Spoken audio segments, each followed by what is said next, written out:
17వ వాక్యమును మనం చదువుకుందాం. ఎన్నోసార్లు ఈ వాక్య భాగాలను మనం ధ్యానిస్తూనే వచ్చాం, ప్రార్థిస్తూనే వచ్చాం. ఈ రోజున ఈ మాసానికి ప్రభు ఇస్తున్న చక్కని వాగ్దానపూర్వకమైన సందేశం ఇది. కాబట్టి అందరూ ఆ వాక్యాన్ని ఒకసారి చదువుకోండి. పేజీ నెంబర్ 615 పాత నిబంధన గ్రంథంలోని యెషయా గ్రంథం 54వ అధ్యాయం 17వ వాక్యమును చదువుకుందాం. నీకు విరోధముగా రూపింపబడిన ఏ ఆయుధము వర్ధిల్లదు. మీరు చెప్పాలి చేయి పైకెత్తి గట్టిగా. ఇప్పుడు నేను చెప్పమంటే కాదు, మీ గుండెల్లో నుంచి వచ్చి ఉండాలి ఆ ఆమెననే పదం. ఆమెనంటే అర్థం ఏంటి? అలా జరుగునుగాక. యేసయ్య ఈరోజు ఎన్నో సమస్యలతో, కష్టాలతో, ఇబ్బందులతో మనం ప్రభు సన్నిధికి వచ్చాం. మన పరిస్థితులన్నీ ప్రభుతో చెప్పాం. ప్రభు ఈ రోజున మనకు వాగ్దానం ఇస్తున్నారు. ఏమనంటే, నీకు విరోధముగా రూపింపబడిన ఏ ఆయుధమును వర్ధిల్లదు. ఆమేనండి. ఆయన మీకు విరోధముగా రూపించబడుతున్న ఏ సమస్య అయినా, ఏ శోధన అయినా, ఏ ఆయుధమైనా, ఎలాంటి పరిస్థితి అయినా యేసు నామములు తొలగిపోవునుగాక. ఇక మీకు విరోధముగా లేచిన ప్రతి పరిస్థితి అణిచివేయబడునుగాక. అది ఇక మీ జీవితంలో వర్ధిల్లదు. ఆమేన్. ఆయన ఈ రోజున మనకు వాగ్దానం చేస్తున్నాడు. వాగ్దానం చేసింది నరాలాడే నరుడు కాదు, నజరేయుడైన యేసు. మాట చేత సమస్తమును సృజించిన వాడు, భూమికి పునాది వేసినవాడు, సూర్యచంద్ర నక్షత్రాదులను వ్రేలాడు తీసినవాడు. ఆయనకు అసాధ్యమైంది లేదు.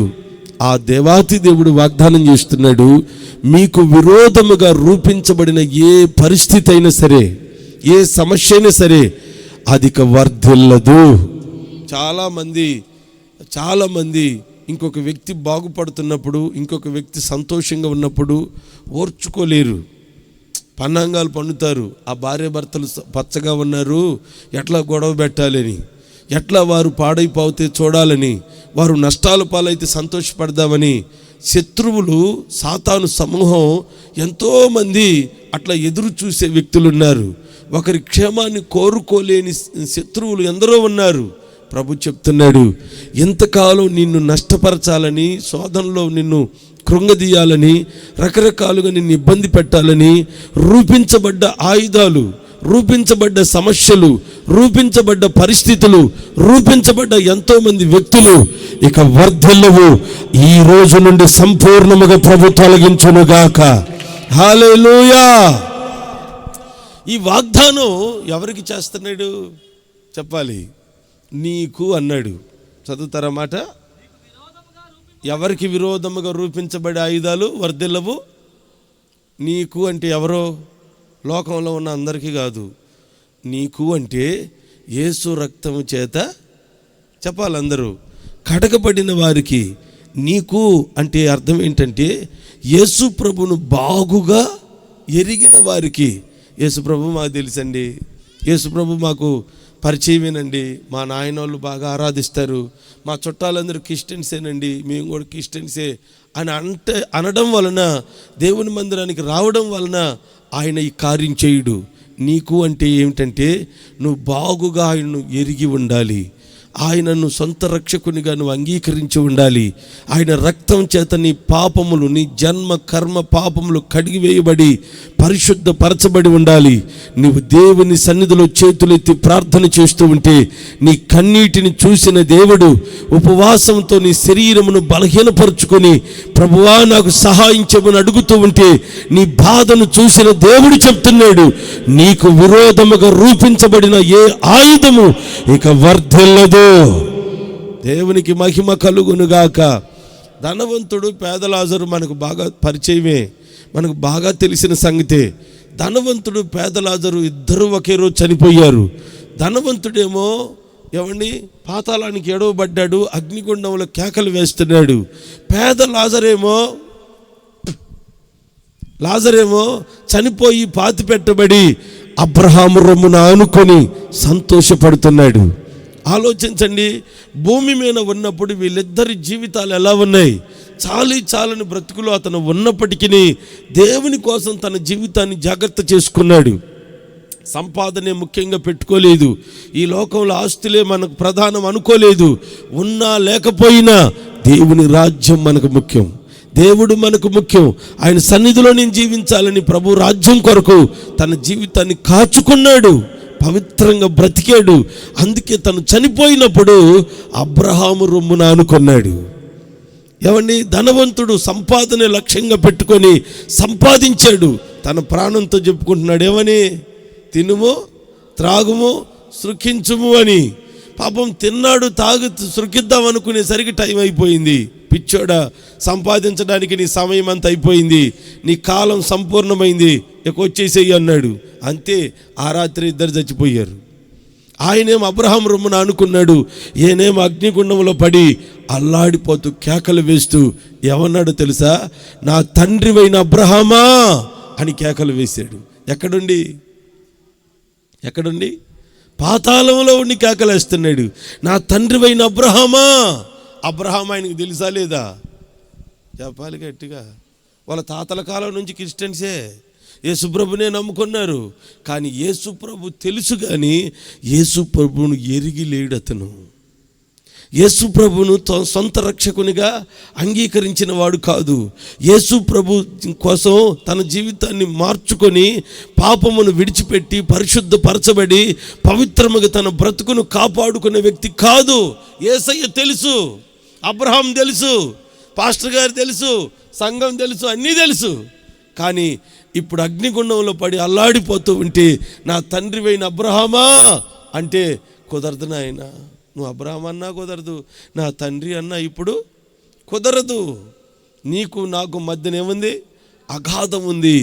నీవు అక్కడి నుంచి ఇక్కడికి రాలేవు, నేను ఇక్కడి నుంచి అక్కడికి రావటం కుదరదు. ఇప్పుడు అగాధం మనకు అడ్డుగా ఉంది కనుక ఎరిగి ఉండడం వేరు, తెలిసి ఉండడం వేరు. అందుకే నీకు ఇక విరోధముగా రూపించబడిన ఏ ఆయుధము వర్ధలదు అని ప్రభు చెప్పాడంటే మనము దేవుని ఎరిగిన వారమై ఉండాలి.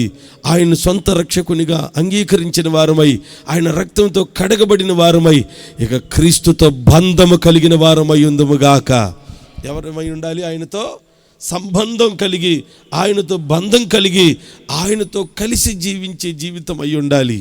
అంతేగాని మనం ఇష్టం ఇచ్చినప్పుడు ఒక గుంపు వెళ్ళి యేసుప్రభుని అన్నారు, అయ్యా నీ పేరట అద్భుతాలు చేశాం, ఆశ్చర్య కార్యాలు చేశాం, నీ పేరట దయ్యాలను వెళ్ళగొట్టాం, ఎన్నెన్నో కార్యాలు చేశాం, తలుపు దీని ఆయన అంటే ఆయన ఏమన్నాడు? మీరెవరో నాకు తెలీదు, అక్రమము చేయువారులారా. వాళ్ళు చేస్తుంది ఏం పని? అక్రమం చేశారు, అక్రమంలో ఉన్నారు. కానీ వారి ఉద్దేశం ఏంటి? ప్రభువుని నమ్ముకున్నాం, ప్రభువులో ఉన్నాం, ప్రభుత్వం జీవిస్తున్నాం, యేసు ప్రభు మా దేవుడు అనుకుంటున్నారు. కానీ వారి గురించి ప్రభు అంటున్నాడు, అక్రమము చేయువారులారా మీరెవరో నాకు తెలీదు, నా యొద్ద నుండి వెళ్ళిపోండి అన్నాడు. అంటే ప్రభు తెలుసు, కానీ సొంత రక్షకునిగా అంగీకరించలేదు. ప్రభు కోసం యేసు రక్తం చేత కడగబడి పవిత్రముగా తన జీవితాన్ని కాపాడుకోలేకపోయారు. అందుకు ప్రభు అంటున్నాడు, వారికి కాదండి, ఆయన ఎవరో తెలుసు అన్నట్టుగా దూరంగా బ్రతికే వారికి కాదు, ఆయన కోసం తమ జీవితాలను పవిత్రపరుచుకున్న వారి కోసం ప్రభు చెప్తున్నాడు, నీకు విరోధముగా రూపించబడిన ఏ ఆయుధం ఇక వర్ధిల్లదు అని ప్రభు చెప్తున్నాడు. కష్టం వచ్చినప్పుడు కొంతమంది ప్రభు అంటారు, అన్నీ బాగుంటే ప్రభుతో మాకు పెద్దగా సంబంధం ఏమి? అది కదండి ఇప్పుడు జరుగుతుందంతా. ఇప్పుడు అన్నీ బాగున్నాయి, అప్పులు లేవు, సమస్యలు లేవు, ఏ రోగాలు లేవు, అసమాధం ఏమీ లేదు, ప్రశాంతంగా ఉన్నామనుకో, చర్చితో పెద్దగా పని ఏమి? పాస్టర్ గారితో పని లేదు, చర్చితో పని లేదు, దేవునితో అస్సలు పని లేదు. ఇప్పుడు అంతా దేనితో పని అంటే ఫంక్షన్లతో పని, పట్టు చీరలతో పని. ఏ ఫంక్షన్ జరిగిద్దా, ఏ పెళ్లి జరిగిద్దా, ఏ కార్యక్రమానికి పోవాలన్నా ఆరోగ్యంగా ఉన్నాం, ఆనందంగా ఉన్నాం, సంతోషంగా ఉన్నాం, చేతిలో డబ్బులు ఉన్నాయి, ఇక జరగాల్సిందేంటి? సరదాగా తిరుగుదామని ఆలోచన చేస్తుంటారు. కానీ దేవుడు చూస్తున్నాడు. బాధలు వచ్చినప్పుడేమో ప్రభు అనడం, అన్ని బాగుంటేనేమో ప్రభుకు దూరంగా ఉండడం, ఇది వేషధారణ. అలాగ మనం ఉండకూడదు. ఆయన సంబంధం కలకాలం మనకు ఉండునుగాక. ఆయనతో కలిసి జీవించే అనుభవం మనము కలిగి ఉందముగాక. ఎప్పుడైతే ఆయనతో సంబంధం కలిగి నువ్వు నడుచుకుంటూ దేవుని కోసం నువ్వు బ్రతుకుతూ ఉంటావో, ఆయన మాట చెప్పేవాడు కాదు, ఆయన క్రియారూపంగా మనకు చూపించేవాడు. ఎంతకాలం నీకు ఇప్పుడు నువ్వు చెప్పినట్టుగా నీ జీవితాన్ని మలచుకోగలిగితే ఆయన చెప్తున్న వాగ్దానం ఏంటి తెలుసా?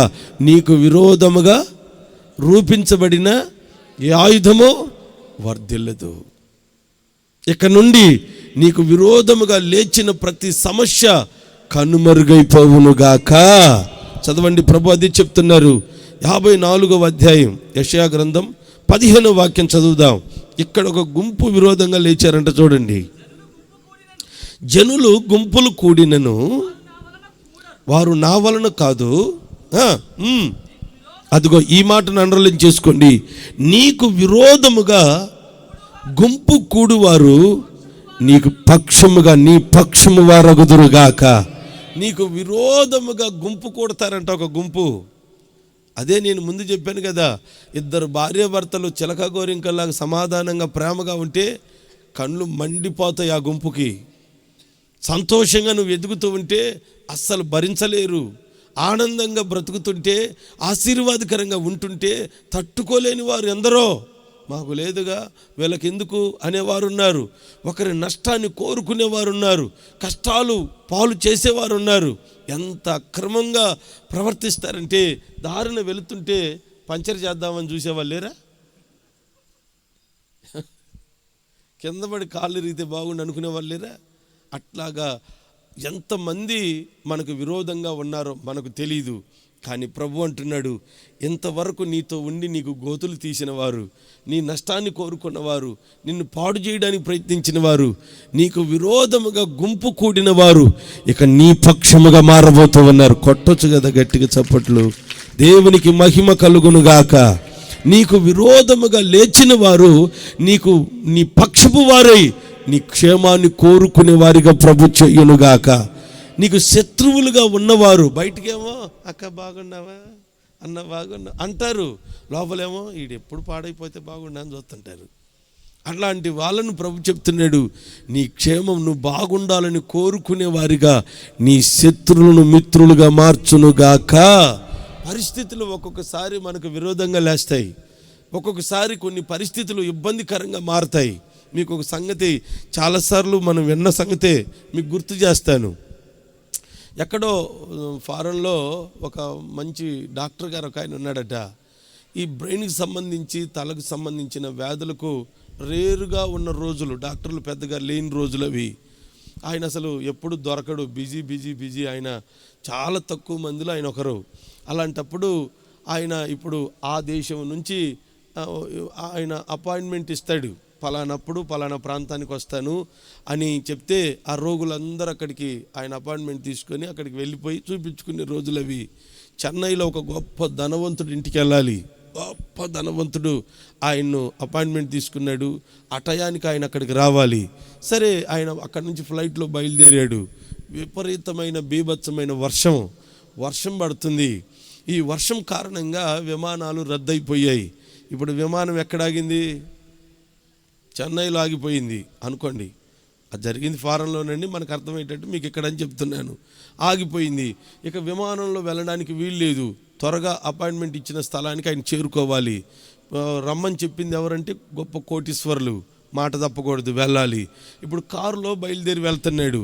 మార్గ మధ్యంలోనికి సగానికి వెళ్ళిన తర్వాత విపరీతమైన వర్షంలో ఆయన బయలుదేరి వెళుతూ ఉంటే ఆ ఒక ప్రాంతానికి వెళ్ళిన తర్వాత కారు ఉన్నపాటున ఆగిపోయింది.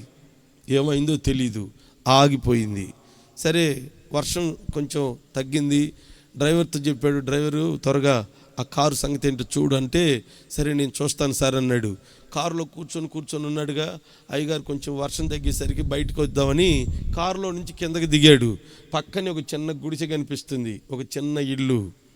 సరే, అటు వెళ్ళి కాస్త మంచినీళ్ళని తాగుదామని అక్కడికి వెళ్ళి ఆమెను ఎవరమ్మా ఇంట్లో అని చెప్పి పలకరిస్తే ఒక ముసలామె వృద్ధురాలు ప్రార్థన చేసుకుంటుందట.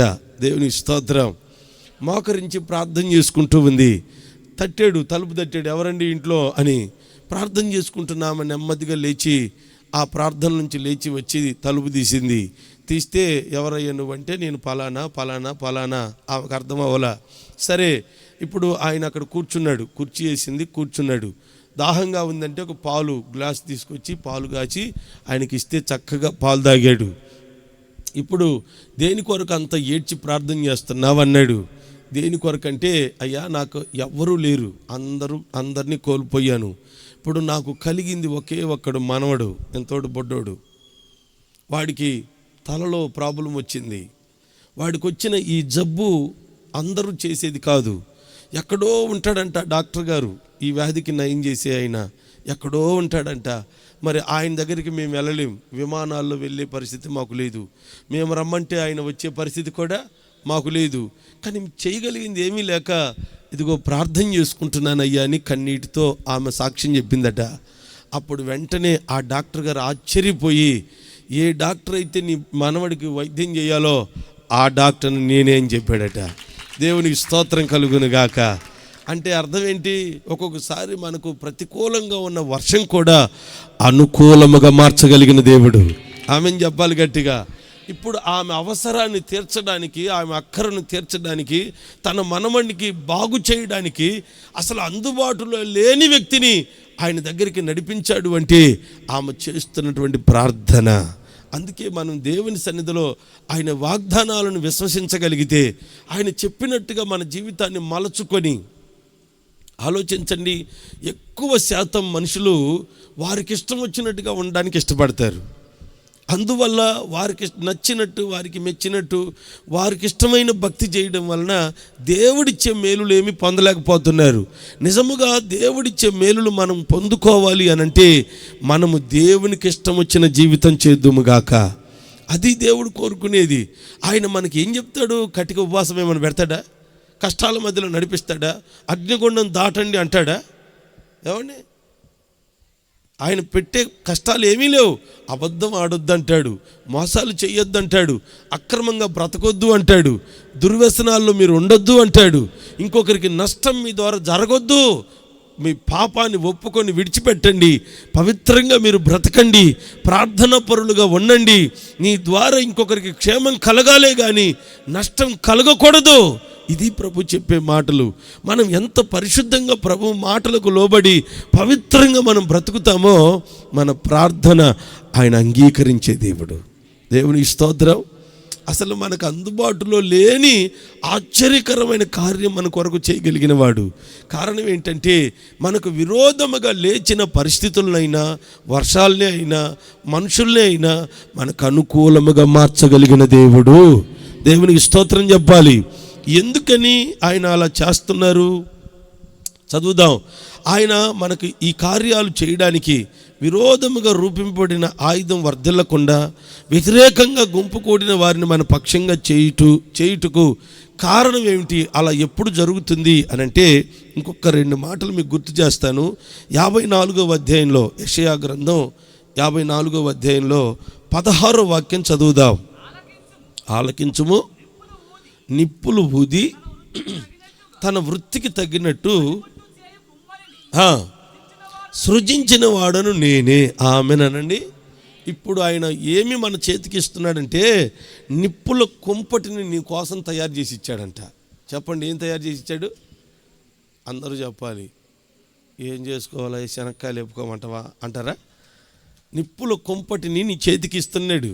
ఆయనే తయారు చేశాడు. ఎందుకు ఇచ్చాడు?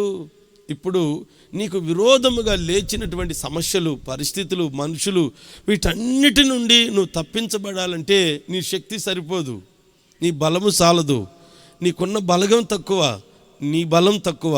అప్పుడు నువ్వు ఎలా జయించగలుగుతావు? ప్రభు చెప్పాడు, ఈ నిప్పుల కుంపటి నీ చేతికి ఇస్తున్నాను, నువ్వేం చేయాలి? దాన్ని ఆరిపోకుండా ఊపటమే. చెప్పండి, ఏం చేయాలి? నిప్పుల కుంపటిని ఏం చేయాలి? ఆరిపోతే పొగలేదు, ఇంకా పొగే. ఆరిపోకూడదు, అది మండుతూ ఉండాలి. మీకు అర్థమయ్యేటట్టు చెప్తాను వినండి. ఫరో దగ్గర 430 సంవత్సరాలు ఇజ్రాయేల్ ప్రజలు మగ్గిపోయారు. శ్రమలలో, కష్టాలలో, కఠోరమైన కష్టాలు, ఇనుప కొలిమి లాంటి శ్రమలు అన్నారు. ఇంకా ఇనుము నిప్పుల్లో కొలిమిలో కాలడం అంటే ఇంక అంతకు మించిన శ్రమలే ఉంటాయి. అలాంటి భయంకరమైన శ్రమలతో కొట్టబడ్డారు. వారు ప్రభు సన్నిధిలో కన్నీరు పెట్టి ప్రార్థన చేశారు. ఇప్పుడు ప్రభు వారి బాధను చూసి వారిని విడిపించడానికి సేవకులను పంపించాడు. మోషే అహరోనులను ప్రభు పంపించారు. ఇప్పుడు ఇజ్రాయేలుని విడిపిస్తారని ప్రభు చెప్పి పంపిస్తే ఇప్పుడు వాళ్ళు వెళ్ళి ఫరో దగ్గరికి వెళ్ళి అడిగారు, ఇదిగో దేవుని ప్రజలైన ఇజ్రాయేలులందరినీ విడిపించండి, పంపించండి, మా దేవునికి మేము నైవేద్యం పెట్టాలి, ఆరాధనలు చేయాలి, పండుగ చేసుకోవాలి, మేము వెళ్ళాలి, పంపించమంటే నేను పంపనంటే పంపను అన్నాడు. మరి ఇజ్రాయేల్ ప్రజలు పోతే ఇటుకలు ఎవరు దొక్కాలి, నా గోపురాలు ఎవరు కట్టాలి, నేను నా కోటలన్నీ నిర్మించేది ఎవరో, నేను పంపించడానికి వీలు లేదంటే లేదన్నాడు. వీళ్ళు ఏం చేశారో తెలుసా, నిప్పుల కుంపటిని ఊదటం మొదలుపెట్టారు. అంతే, ఎప్పుడైతే నిప్పుల కుంపటి ఊదటం మొదలుపెట్టారో ఆ దేశంలో నీళ్ళన్నీ రక్తమైపోయాయి. నీళ్ళన్నీ రక్తమైపోయాయి. వెంటనే ఎక్కడ మంచినీళ్ళు తాగుదామన్న నీళ్ళన్నీ ఏమైపోయి ఉన్నాయి, రక్తం. ఇక భయపడిపోయి పరిగెత్తుకుంటూ వచ్చి, అయ్యా నీ ప్రజలను పంపించేస్తాను, ఇదిగో ఈ రక్తం నీళ్లుగా అయ్యేటట్టుగా మా కోసం వేడుకోమన్నారు. మరలా ప్రార్థన చేస్తే మంచినీళ్ళు అయ్యాయి.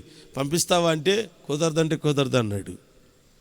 చూడండి, ముందేమో పంపిస్తానంటాడు, తర్వాతేమో అడ్డుపడతానే ఉన్నాడు. ఇజ్రాయేల్ ప్రజలు చేసిందంతా ఒకటే, ఈ సేవకులు చేసింది ఒకటే, ఏమిటి, నిప్పుల కుంపటిని ఊపటమే. ఆ ఊపుతుంటే దేశం అంతా కప్పలే, ఇంట్లో కప్పలే, బెడ్రూమ్లో కప్పలే, బాత్రూంలో కప్పలే, వంటగదిలో కప్పలే, మూత తీస్తే కప్ప అన్నంలో దూకటమే. మరొకసారి ఈగలు, ఇంటి నిండా ఈగలే. ఇంకా ఈగల దెబ్బకి పురుగులు ఎడబడ్డాయని పరిగెత్తారు కదా, పురుగుల వర్షం కురిచింది కదా, దేశమంతా, ఐగుప్తు దేశమంతా అలాంటి పురుగులు వచ్చాయి, ఈగలు వచ్చాయి, తట్టుకోలేకపోయారు.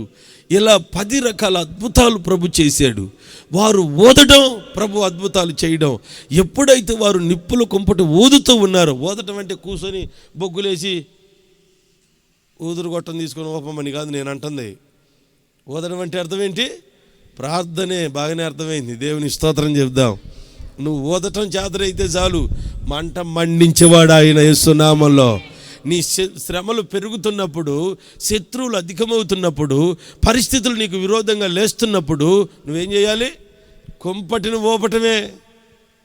నిప్పు ఎంత రాజేస్తావో, ఎంత కుంపటిని మండిస్తావో అంతగా ప్రభు కార్యాలు, అద్భుతాలను చూడబోతున్న యేసు నామములో. హల్లెలూయా. చాలామంది కష్టాలు ఎక్కువ అవుతుంటే నిమ్మక నీరెత్తినట్టు పట్టినట్టు ఉంటారు. అదేంటో మరి, కష్టాలు పెరుగుతున్నాయి, ఇబ్బందులు వస్తున్నాయి, ఎంత చేసినా కలిసి రావట్లేదు, శ్రమలు వస్తున్నాయి, అప్పులు అయిపోతున్నాయి. ఏమిటి, ఒక్కరోజు ఉపవాసం ఉండొచ్చుగా, దేవుని సందులో కన్నీరు విడవచ్చు కదా. ఆహా, కడుపుకు అన్యాయం జరగకూడదు, ప్రార్థన చేయకూడదు, కన్నీళ్ళు రాలకూడదు. ఈ భర్త దగ్గర, బంధువుల దగ్గర, పక్కింటి దగ్గర ఎంతైనా ఏడవచ్చు. ఆ ఏడిపేది ఎవరి దగ్గర ఏడవాలి, యేసయ్య దగ్గర ఏడిస్తే నీ నిప్పుల కుంపటిని మండించేవాడు ఆయన. దేవునికి మహిమ కలుగునుగాక. నువ్వు చేయవలసింది ఇది ఒక్క పనే. ఎప్పుడైతే నువ్వు అలా ప్రార్థన చేయడం మొదలు పెడతావో నీ శత్రువు నీకు మిత్రుడిగా మారిపోతాడు యేసు నామములో. ఫరో దండం పెట్టి వాళ్ళ నగలు, వారి బంగారం, వారికి ఉన్న ఆభరణాలన్నీ వారి చేతుల్లో పెట్టి దండం పెట్టి పంపించారు, వెళ్ళిపోండి అయినా మీరని. మీ శత్రువులు కూడా మీకు మిత్రులై మీకు క్షేమాన్ని కలుగు చేసే వ్యక్తులుగా మారాలి అంటే ఇదిగో ఈ కుంపటిను కలిగి ఉందువుగాక. దేవుని స్తోత్రం చెప్పండి గట్టిగాను. హల్లెలూయా. ఇంకొక విషయాన్ని కూడా మీకు తెలియపరుస్తాను. చదవండి బైబిల్ గ్రంథంలో నుండి, కీర్తనల గ్రంథంలోనికి రండి ఒకసారి.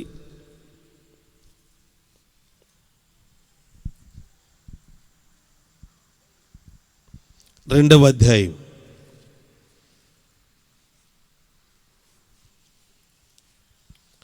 9వ వాక్యం చదువుదాం. దేవుని స్తోత్రం చెప్పండి. ముందేమిచ్చాడు మీ చేతికి, నిప్పుల కొంపటి. రెండవది ఇప్పుడు ఏమిస్తున్నాడు, ఇనుప దండం ఇస్తున్నాడు. చూడండి ఆయన ఎంత గొప్ప దేవుడో. నిన్ను నువ్వు కాపాడుకోలేవని, నిన్ను కాపాడడానికి నీకు ఆయుధాలను ఇస్తున్నాడు. ఒకటి నిప్పుల కుంపటి అంటే ప్రార్థన. నువ్వెంత గట్టిగా ఊపుతావో, నువ్వెంత బాగా ప్రార్థన చేస్తావో, ఎంత ఆసక్తి కలిగి చేస్తావో అంత మండిద్ది. అంటే అర్థం ఏంటి, ఆశీర్వాదం నీ చేతుల్లోనే ఉందా లేదా? అంతే. చేసుకున్నవాడికి గట్టిగా చెప్పండి. నువ్వెంత చేసుకుంటే అంత, నువ్వెంత ప్రార్థిస్తే అంత, నువ్వెంతగా ప్రభు సన్నిధిలో మండుతావో, నువ్వెంతగా ఉపవాసం ఉండి ప్రభు సన్నిధిలో ప్రార్థిస్తావో, ఎంతగా కన్నీటితో ప్రభు సన్నిధిలో మొర్రపెడతావో అంత త్వరితగా నీకు అద్భుతాలు ప్రభు చేయునుగాక. ఆయన నీకు విరోధముగా లేచిన ఆయుధాలను ఆయన అణిచివేయాలంటే, వర్ధిల్లకుండా వాటిని తొలగించాలి అంటే, నీ పక్షముగా లేచిన వారిని ఆయన విరోధముగా లేచిన వారిని నీకు అనుకూలంగా మార్చాలి అంటే మొదటి కార్యం ఏంటో తెలుసా? నీవు దేవునికి ఇష్టమైన బిడ్డగా మారుదువుగాక. రెండవ కార్యం ఏంటంటే ప్రార్థన అనుభవం కావాలి. ఏ అనుభవం కావాలి? ప్రార్థన అంటే అన్నం మీద 3 పూటలు చేసే ప్రార్థన కాదు. మంచం ఎక్కేటప్పుడు 3 ముక్కలాట్లాగా మూడు ముక్కలు ప్రార్థన చేసుకొని పడుకునే ప్రార్థనలు కాదు. ఏ ప్రార్థనలు చేయాలి? కన్నీటి ప్రార్థన. చెప్పండి, ఉపవాస ప్రార్థన. ఇప్పుడు హన్న పిల్లలు లేరని నిందలు అనుభవిస్తూ ఏడుస్తూ ఎంతో వేదన పడుతూ ఎన్నో రోజులు సంవత్సరాలు తరబడి కన్నీరు కార్చినటువంటి ఆమె ఒకరోజు దేవుని మందిరానికి వచ్చి దుఃఖించి ప్రభు సన్నిధిలో కన్నీటితో ప్రార్థన చేసుకుంది. ప్రభు ఆ రోజున ఆమె కన్నీటికి ప్రతిఫలాన్ని ఇచ్చాడు. అదే నిప్పులు ఊపటం అంటే. నువ్వు చేసే ప్రార్థన నీ పరిస్థితిని బట్టి, నువ్వు నీ హృదయంలో నుండి దుఃఖంతో కూడిన, ఆ వేదనతో కూడిన, నేను ఎప్పుడో చెప్పాను, నిట్టూర్పుతో కూడిన ప్రార్థన అవ్వాలని. ఎప్పుడు చెప్పాను? పోయిన ఆదివారం చెప్పాను కదా. నీ ప్రార్థనలు ఏముండాలి? రామచంద్రపురంలో చెప్పాను. దేవుని స్తోత్రం. ఏ ప్రార్థన? నిట్టూర్పుతో కూడిన ప్రార్థన అనండి. నిట్టూర్పు అంటే ఏంటి మీకు తెలియదమ్మా? ఇప్పుడు మీరు అడిగిన చీర తేలేదనుకో, ఇంకా మాకు అన్నం ఉన్నట్టేనా? ఆ నిట్టూర్పే వేరు కదూ. ఆ బాధే, అబ్బో నీ బాధ చూడలేక తెచ్చి పెట్టాల్సి వస్తుంది. ఎవరైనా కొంతమంది అంటే నిట్టూర్పు అంటే అలగడం కాదు నేను అంటుంది. ఆ నిట్టూర్పు కాదు. నీలో నుండి దుఃఖిస్తూ ఏడుపు ఉంటుంది చూడండి. నీకు ఇష్టమైన వ్యక్తి చనిపోయినప్పుడు, ఆ భార్యకు ప్రేమించే భర్త కోల్పోయినప్పుడు ఆమె ఏడుస్తున్న ఏడుపు దొంగ ఏడుపు కాదండి. కొంతమంది కేకలు పెడతారు కానీ కళ్ళకి నీళ్ళు ఏమి రావు. కొంతమంది నిజంగానే నీళ్ళు వచ్చినట్టే ఉంటాయి కానీ నిజమైన కేకలేమి ఆ నటించే ఏడుపులు కాదు నేను అంటుంది. అసలు ఓదార్చడానికి వల్ల కానటువంటి ఏడుపు ఉంటుంది. అది దుఃఖించి కుమిలి ఏడుస్తూ ఉన్నప్పుడు అది నిట్టూర్పుతో కూడింది. అయ్యో నన్ను విడిచిపెట్టి వెళ్ళిపోయావు, అయ్యో నాకు దూరం అయిపోయావని ఆ ఏడుస్తున్నప్పుడు పక్కన చూసేవాళ్ళు కూడా కలత చెంది ఆమె ఏడుస్తుంటే వీళ్ళు కూడా ఏడ్చేస్తారు కదా. అంటే ఒక మనిషిని ఆకర్షించి, ఒక మనిషిని ఇన్వాల్వ్ చేసేటువంటి ఆ అనుభవమే నిట్టూర్పుతో కూడిన ఏడుపు. దేవుడు అంటాడు, నువ్వు దేవుని సన్నిధిలో ఏదైతే కోల్పోయి, ఏ సమస్య చేతైతే బాధపడుతున్నావో దాని విషయమై నిట్టూర్పుతో కూడిన ప్రార్థన చేస్తే, ఇప్పుడు ఆమె చెప్పిన మాట అదే. చదువుతారా మాట ఒకసారి? సమూయేలు గ్రంథంలో ఆ మాట ఉంటుంది చూడండి. ఎట్లా ప్రార్థన చేసింది?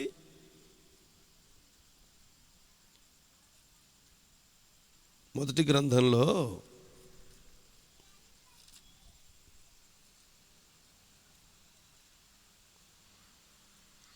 16వ వాక్యం, మొదటి అధ్యాయం.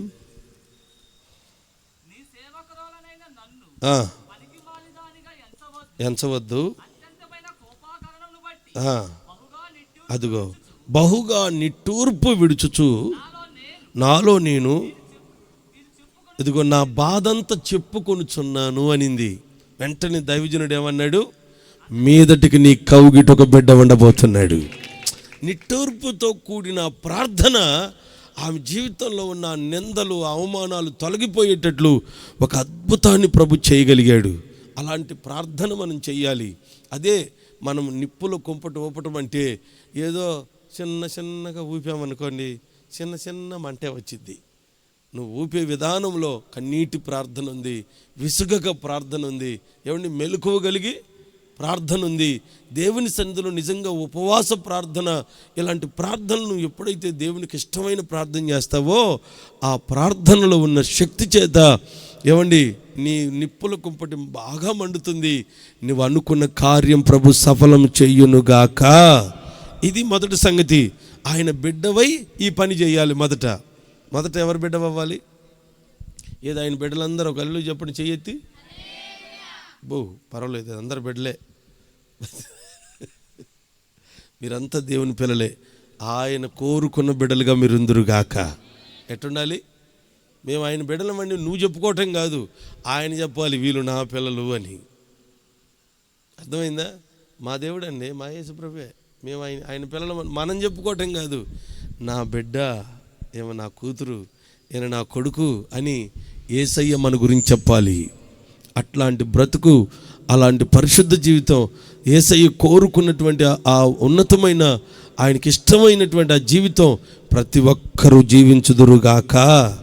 రెండవ అనుభవం ఏంటంటే, ఇనపదండం నీకు ఇస్తున్నాడట. 9వ వాక్యం మరల చదువుదాం. కీర్తనల గ్రంథం 2:9. ఇనుపదండంతో నీవు వారిని నలగగొట్టెదవు, కుండను పగలగొట్టినట్టు. దేవునికి మహిమ కలుగునుగాక. ఇప్పుడు నీ చేతికి ఏమి ఇచ్చాడు? ఇనుప దండం ఇచ్చాడు. ఇప్పుడు నీ శత్రువు నీ ఎదుట నిలబడటానికి వీలు లేదు, ఎందుకంటే నీ బలం అధికమయ్యింది. దండం అంటే అధికారానికి సూచన. దండం అంటే నీ శక్తికి, నీ బలం. ఇప్పుడు రాజుగారికి దండం చూపించాడు అనుకో, ఇంకా మాట్లాడడానికి ఉంటుందా? ఉండదు. ఆ దండం యేసయ్య మనకిచ్చిన వాగ్దానం. దేవునికి స్తోత్రం. ఇది నీ చేతిలో ఉండాలి. ఈ వారం నాతో, ఈ నెల ఈ వాగ్దానం చేసావు ప్రభా, ఈ సంవత్సరం మాకు ఈ వాగ్దానం చేసావు ప్రభా. ఈ వాగ్దానం నీ చేతిలో ఉంటే ఎంతటి భయంకరమైన శత్రువులైనా సరే కొండను నలగొట్టినట్టు నలగొట్టుదువుగాక. నీ సమస్యలు నలగొట్టుదువుగాక. నీ శోధనలు యేసు నామంలో పొడిగా మార్చుదువుగాక. అది నీ చేతిలో దండం ఉంటేనే చేతనవుద్ది. దండం లేకపోతే నువ్వేమీ చేయలేవు. ఈ దండం నీ చేతికి వచ్చినప్పుడు నువ్వేమైనా చేయగలుగుతావు. ఈ దండం నీ చేతికి రావాలి అంటే నీకు ఎప్పుడు ఇస్తాడు ఈ దండం? అది మనం ఇప్పుడు నేర్చుకోవాల్సింది. ఈ కీవర్డ్లను మీరు మర్చిపోకూడదు. ఏమండి, నిప్పుల కుంపటి ఎప్పుడు ఇస్తాడు చెప్పాలి. నువ్వు ఆయన బిడ్డగా, గట్టిగా చెప్పండి, నువ్వు ఆయన బిడ్డగా మారినప్పుడు, నువ్వు పరిశుద్ధంగా బ్రతికినప్పుడు నీకు నిప్పుల కుంపటి చేతికిస్తాడు. 2, ఆయన దండం నీ చేతికిస్తాడు. ఎప్పుడు ఇస్తాడు? 6వ వాక్యం చదివితే అప్పుడు ఇస్తాడు. నా పరిశుద్ధ పర్వతమైన సియోను మీద నా రాజును ఆసీనుడిగా చేసుకొని ఉన్నాను. ఆమెను చెప్పండి. ఎక్కడ ఆసీనుడు అయ్యాడు? ఆ భక్తుడు అంటున్నాడు, ఆ కీర్తనకారుడు అంటాడు, నా పరిశుద్ధ పర్వతమైన సియోను మీద నా రాజును ఆసీనుడిగా చేసి ఉన్నాను అన్నాడు. ఇప్పుడు ఆయన నీకు దండం ఇవ్వాలంటే నీ కుర్చీ మీద ఆయన కూర్చోవాలి, నీ సింహాసనం మీద కూర్చోవాలి. ఇప్పుడు ఎక్కడుంది? ఎక్కడ వేస్తావు నీ సింహాసనాన్ని? చెప్పాలి. ఎక్కడేసేది అంటాయా? మా ఇంట్లోనే వేస్తానంటావా? ఉంది అసలు నీకు సింహాసనం? సింహాసనం అంటే ఏమిటి? అంటే పరిశుద్ధమైన జీవితం అనండి, గట్టి చెప్పాలి. నీలో నీవు ఒక సింహాసనం ప్రభుకి వేయాలి. సింహాసనం నువ్వు వేయాలి అంటే నీలో ఏం కనపడాలి? పరిశుద్ధంగా. నువ్వు ఎంత పరిశుద్ధంగా ప్రభు కోసం బ్రతుకుతావో, ఎంత పవిత్రంగా నువ్వు బ్రతుకుతావో, ఆ పవిత్రమైన పరిశుద్ధమైన జీవితం ఆయనకు ఒక సింహాసనముగా మారుతుంది. ఈ సింహాసనం ఎవరిలో అయితే వేయగలుగుతారో ఆ సింహాసనం మీద ప్రభు కూర్చొని నీ మీదకు లేచే శత్రువులు, నీ మీదకు లేచే సమస్యలు, నీ మీదకు విరోధంగా లేస్తున్న శోధనలు నువ్వు పొడిగా మార్చుటకు, కొండను నలగొట్టుటకు నీ చేతికి ప్రభు దండం ఇచ్చునుగాక. దేవునికి స్తోత్రం చెప్పాలి. 4వ వాక్యం 7వ వాక్యం చదువుదాం. ఇలాగూ సెలవిచ్చారు. చూడండి, ప్రభు చెప్తున్నాడు. ఎప్పుడు చెప్తున్నాడు ఈ మాటలన్నీ అంటే, ఆయనకు మనం ఒక పరిశుద్ధమైన జీవితం కలిగి, పరిశుద్ధమైన జీవితం ద్వారా ఒక పరిశుద్ధమైన సింహాసనం వేయాలి. ఆ సింహాసనం మీద ఆయన కూర్చోవాలి. కూర్చున్నప్పుడు ప్రభు చెప్తున్నాడు, చదువు ఆయన 7వ వాక్యం మరలా. ప్రభు నాకు ఎలాగూ చెప్పారు, నీవు నా కుమారుడవు, నేను నిన్ను కని ఉన్నాను, నన్ను అడుగుము, స్వాస్థ్యముగా ఇస్తాను, భూ దిగంతముల వరకు నీకు సొత్తుగా నేను ఇవ్వబోతూ ఉన్నాను. కొట్టండి గట్టిగా. దేవునికి స్తోత్రం కలుగును గాక. ఈ భూమి మీద ఉన్న సమస్తం ఎవరు కలుగు చేశారు? ఇప్పుడు భూమిలో బంగారం ఎడ దొరుకుతుంది? భూమిలోనే కదా. ఆకాశం నుంచి ఏమైనా పడిద్దా? కురిసిద్దా? ఆ మధ్య చేపలు కురిసాయంటగా. అట్లా బంగారం కూడా కురిస్తే ఎంత బాగుండేది. భూమిలో సకల ఆశీర్వాదాలన్నీ ప్రభు ఆయన కలుగు చేశారు. ఈ భూమి అంతా అయింది. నీకు కావలసిన ప్రతి ఆశీర్వాదం, ప్రతి మేలు నీకు సమృద్ధిగా ఇవ్వగలిగిన వాడు.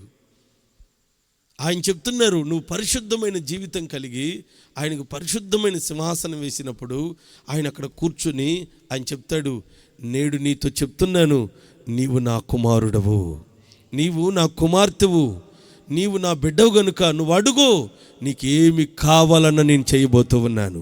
నీ చేతికి రాజదండం ఇస్తున్నాను, నీ సమస్యలను నలగగొట్టుదువుగాక. దేవునికి స్తోత్రం కలుగును గాక. హల్లెలూయా. నీ మీదికి లేచే సాతాను శక్తులను యేసు నామములో నలగదొక్కుదువుగాక. రోమాపత్రిక 16:20 ప్రభు చెప్పాడు, శీఘ్రముగా సాతానుగాడు తలను నీ కాళ్ళ కింద చితక దొక్కేతానన్నాడు. చూడండి,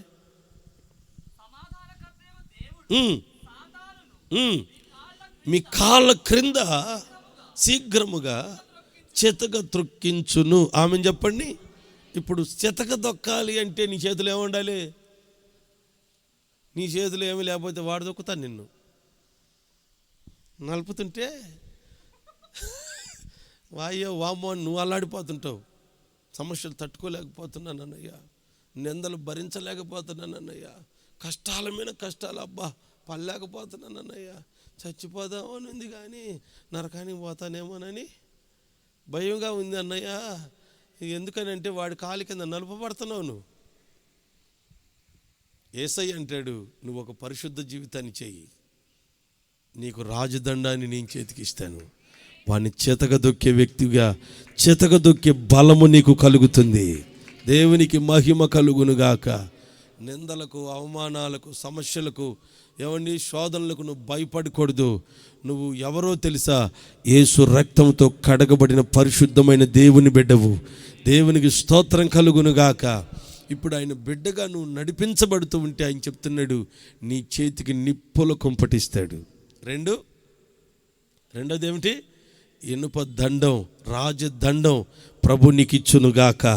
ఇప్పుడు ఇనుప దండముతో ప్రతి సమస్యలు, ప్రతి శోధనలు, సాతాను శక్తులను నలగగొట్టుదువుగాక. రాజదండం ఎప్పుడు ఇస్తాడు చెప్పాలి. ఈ ఇనుప దండం ఎప్పుడు ఇస్తాడు? పరిశుద్ధమైన చెప్పాలి సింహాసనం నువ్వు వేసినప్పుడు. ఎప్పుడు ఇస్తాడు? అందరూ పరిశుద్ధమైన. ఎక్కడ దొరికిద్ది అది? ఏ మార్కెట్లో దొరికిద్ది? మాయా బజార్లో దొరికిద్దా? ఎక్కడ దొరికిద్ది? పరిశుద్ధమైన జీవితం నువ్వు చేసినప్పుడు ఆయనకు పరిశుద్ధమైన సింహాసనం వేయగలుగుతావు. నీలో పరిశుద్ధమైన జీవితాన్ని ఆయన కోరుకుంటున్నాడు. ఆ పరిశుద్ధ జీవితమే ఆయనకు ఒక సింహాసనముగా మారుతుంది. ఏ వ్యక్తిలో అయితే పరిశుద్ధమైన జీవితం ఉంటుందో ఆయన కూర్చుని నీతో చెప్తాడు, నువ్వు నా బిడ్డవు, నా కుమారుడువు, నా కుమార్తెవు అని చెప్తాడు. ఆ తర్వాత నువ్వు అడుగు, నువ్వేమడుగుతావు అడుగు, నీకేం కావాలో అడుగు, భూ దిగంతముల వరకు నీకు సొత్తుగా ఇచ్చేస్తాను యేసు నామములో. హల్లెలూయా. చెప్పండి గట్టిగా, హల్లెలూయా. మన వాళ్ళు ప్రారంభంలో దేవుని నమ్ముకున్నప్పుడు చుట్టాలందరూ వెళ్ళేసారంట. మీ పెళ్ళిళ్ళకి రాం, మీ ఫంక్షన్లకు రాం, మాకు మీకు సంబంధమే లేదు అని వెళ్ళేసారంట. వెళ్ళేస్తే పాపం ఒంటరిగా, అన్నయ్య నన్ను ఒంటరిని చేశారు, నేను ఒక్కదాన్ని అయిపోయాను, నాకు ఎవరు ఉన్నారు, చుట్టాలందరూ ఎట్ట అన్నారంటే ఏమీ భయపడాల్సిన పని లేదు. చర్చి నిండా నీ చుట్టాలే. వీళ్ళంతా ఎవరు మాట్లాడంటండి. కూతురికి పెళ్లి చేస్తుంది, మొత్తం అందరూ వెళ్ళారు, మన వాళ్ళందరూ వెళ్ళారు. చుట్టాలు కాదు, వీళ్ళు చదివింపులు ఇచ్చారు. నాకు కూడా తెలియదు చదివింపులు ఇస్తారని. అసలు ఆడకపోయిన తర్వాత ఇదిగో అక్కవు రాసుకా రాసుకా రాసుకా అంటున్నారు. అసలు ఆ ఆనందానికి అవధులు లేవు. ఊరిలో బ్యాచ్ ఆ జనమంతా ఎవరు చేస్తారు, ఎట్ట చేస్తారో చూద్దాం అనుకున్న వాళ్ళంతా ఆశ్చర్యపోయారు. అలా దేవుడు కార్యాలు చేశాడు. నువ్వు అడిగితే జనములను స్వాస్థ్యంగా ప్రభు నీకు ఇస్తాడు. భూ దిగంతముల వరకు నీకు సొత్తుగా ఇస్తాడు. నిన్ను పేదరికంలో, కష్టాల్లో, కన్నీళ్ళ మధ్యలో ఉంచడు. ఘనమైన ఆశీర్వాదములతో నింపును గాక. గట్టిగా చెప్పండి హల్లెలూయా. చివరికి ఒక్క మాటను గుర్తు చేసి ముగిస్తాను. చదవండి, మత్తయి సువార్త 16వ అధ్యాయం 18వ వాక్యం చదువుకుందాం. మత్తయి సువార్త 16:18. నీవు పేతురువు, ఈ బండ మీద పాతాళలోక ద్వారములు దాని ఎదుట నిలవనేరవు. ఆమెను చెప్పండి. ఇప్పుడు పేతురుతో ప్రభు చెప్పాడు, పేతురు నీవు బండవు. చదువుతున్నారా? బార్డర్ దాటారా? ఉన్నారు ఎంతకి? ఒక 5 నిమిషాలు ఆగిద్దంటారా? పోనండి, పరిస్థితి చూస్తే తేడాగా ఉంది. అందుకని దేవుని స్తోత్రం చెప్పండి. హల్లెలూయా. ప్రభు చెప్తున్నాడు పేతురుతో, నీవు బండవు, నీ బండ మీద నేను సంఘాన్ని కడతాను. ఇప్పుడు ఆలోచించండి, ఇప్పుడు మన కుటుంబాన్ని ఎవరు కట్టాలి? చెప్పాలి గట్టిగా, మాట్లాడండి. మన కుటుంబాన్ని ఎవరు కట్టాలి? మన ఆర్థిక వ్యవస్థను ఎవరు కట్టాలి? చెప్పాలి. మన పిల్లల భవిష్యత్తుని ఎవరు కట్టాలి? మాట్లాడాలి. మీ పరిస్థితులన్నీ చక్కపరచడానికి, మీ స్థితిగతులను ఆశీర్వాదకరంగా కట్టగలిగింది ఎవరంటారు? యేసయ్యకి అవకాశం ఎవరు? కొంతమంది చర్చి మానేసి పనులకు వెళ్తుంటారు.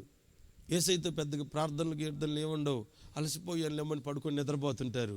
యేసయ్యకు అవకాశం ఇవ్వకుండా వారే వారి కుటుంబాన్ని కట్టుకోవడానికి ప్రయత్నం చేస్తుంటారు.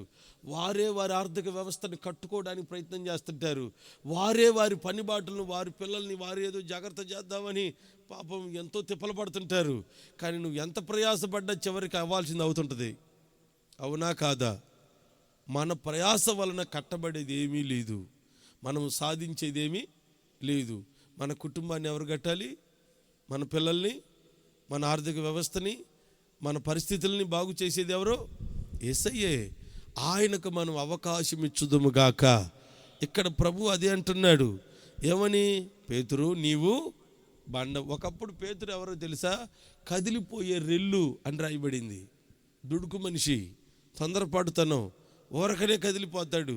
ప్రభుతో బడాయిగా అన్నాడు, నీ కోసం నా ప్రాణమైన ఇస్తా, నీ కోసం జైల్లో వేయడానికి పడడానికైనా ఇష్టమే, నీ కోసం ఎన్ని దెబ్బలైనా తింటా, ప్రాణాన్ని కూడా అన్నవాడు ఆ రాత్రే ప్రభు చెప్పాడు, 3 సార్లు ముమ్మారు నా కోసం అబద్ధం ఆడతావు, నేనెవరో నీకు తెలియదని చెప్తావు, అప్పుడు కోడికి వస్తుంది అన్నాడు. అంతే, ఆ రాత్రేనండి సంతకాట చెప్పాడు. తెల్లవారేసరికి 3 సార్లు అబద్ధం ఆడాడు. ఆయన ఎవరో నాకు తెలియదు అన్నాడు. అంటే పేతురు ఎలాంటి వాడంటే కదిలిపోయే రెల్లు వంటి వాడు, తొందరపాటు తనం కలిగిన వాడు, స్థిరత్వం లేనివాడు. ప్రభు చెప్తున్నాడు, భక్తిలో నీకు స్థిరత్వం లేనంత కాలం, ప్రార్థనా జీవితం లేనంత కాలం, ఏమండి ప్రభు సన్నిధిలో పరిశుద్ధంగా బ్రతికే అనుభవం లేనంత కాలం, అవకాశం కుదిరినప్పుడంతా అవకాశవాదిగా నువ్వు మార్చబడుతూ వేషధారిగా నువ్వు బ్రతుకుతున్నంత కాలం ఆయన నిన్ను కట్టలేడు. ఆయన ఎప్పుడు కడతాడంటే స్థిరముగా కదలని బండగాను మారుదువుగాక. దేవుని స్తోత్రం చెప్పాలి గట్టిగా. దేవుని సన్నిధిలో ఎప్పుడైతే నువ్వు అలా స్థిరపరచబడతావో, ఆయనతో నీతో ఆయనకు బంధం ఏర్పడి నీతిలో, ప్రేమలో, పరిశుద్ధతలో నీ జీవితాన్ని స్థిరపరచుకుంటావో ఆయన కట్టడం మొదలుపెట్టునుగాక. దేవాతి దేవుని సన్నిధికి వచ్చినప్పుడు ఆయన సన్నిధిలో నువ్వు కట్టబడతావు. పరిశుద్ధాత్మ దేవుని చేత కట్టబడతావు. దేవుడు పరిశుద్ధాత్ముడు దైవజనుని మరుగు చేసుకొని ఆయన చెప్తున్న వాక్యము ద్వారా నిశ్చయముగా మీరు కట్టబడుదురుగాక. మీ పరిస్థితులన్నీ బాగు చేయబడతా ఉంటాయి. ఎప్పుడంటే మనము స్థిరపరచబడినప్పుడు. ప్రభువా, నువ్వు చెప్పిన వాక్యం ప్రకారం నేను నడుచుకుంటాను, ఇక నా ఆలోచనలు మార్చుకొని పరిశుద్ధంగా బ్రతుకుతాను, నీ బిడ్డగా ఉంటాను, నీతో అనుబంధం కలిగి జీవిస్తాను అని నువ్వు ఒక మంచి తీర్మానం చేసుకుంటే, ఇక ఏమ నా బిడ్డ, ఇతను నా కుమారుడు, ఇక నుంచి నేను వీరిని ఆశీర్వదించాలి అని ఆయన నిన్ను దీవించడం మొదలు పెడతాడు. ఇప్పుడేమో ప్రార్థన చేసి ఇంటికి పోగానే దారిన పోతనే 3 సార్లు అబద్ధం ఆడుకుంటా పోయావనుకో, నీ తీర్మానం ఏమైనట్టు?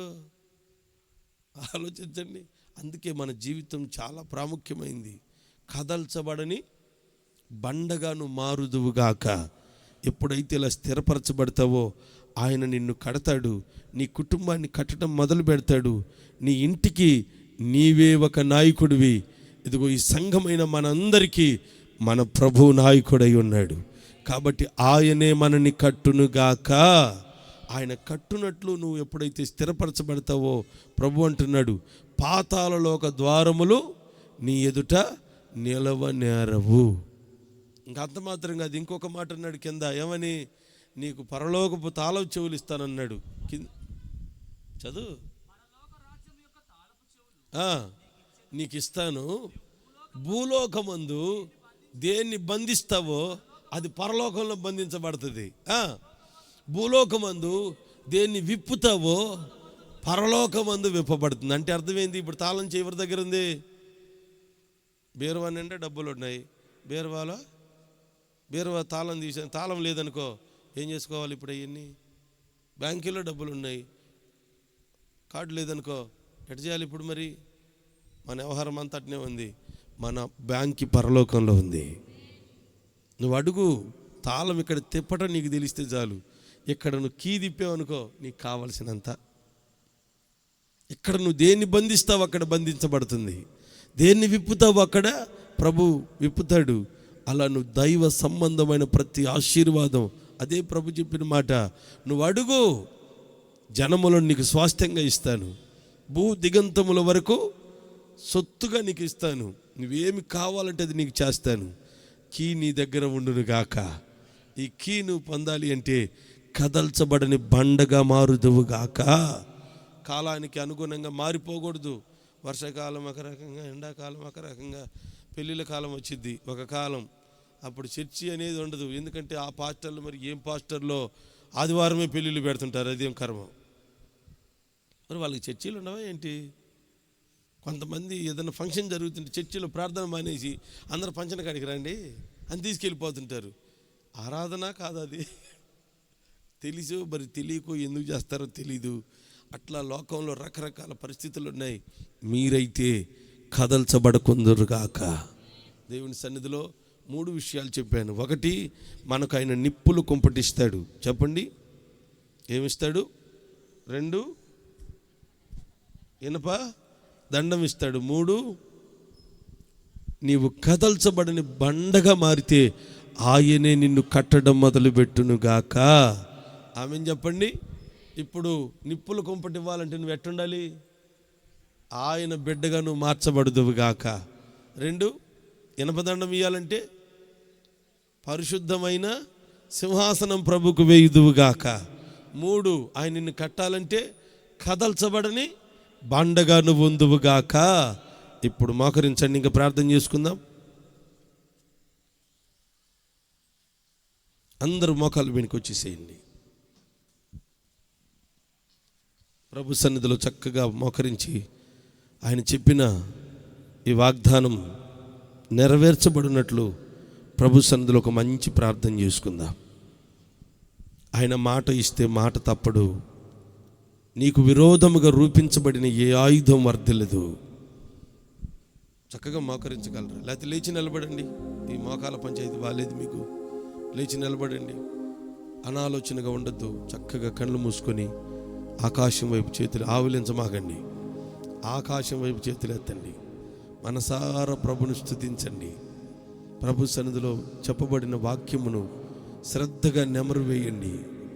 మరలా ధ్యానించి ఒక మంచి తీర్మానం చేసుకోండి. 6 నెలలు గడిచిపోయాయి. ఇంకా నీ జీవితంలో శ్రమలున్నాయి, కొరతలున్నాయి, శత్రువులు ఉన్నారు, కష్టాలున్నాయి, విరోధముగా ఎన్నో మనల్ని ఇబ్బంది పెడుతూనే ఉన్నాయి. అయితే ఈరోజున వాగ్దానం చేస్తున్నారు, ఇక నుండి నీకు విరోధముగా ఏ ఆయుధం వర్ధిల్లదు. నీకు విరోధముగా గుంపు కూడిన వారు నీ పక్షపు వారవుతారు.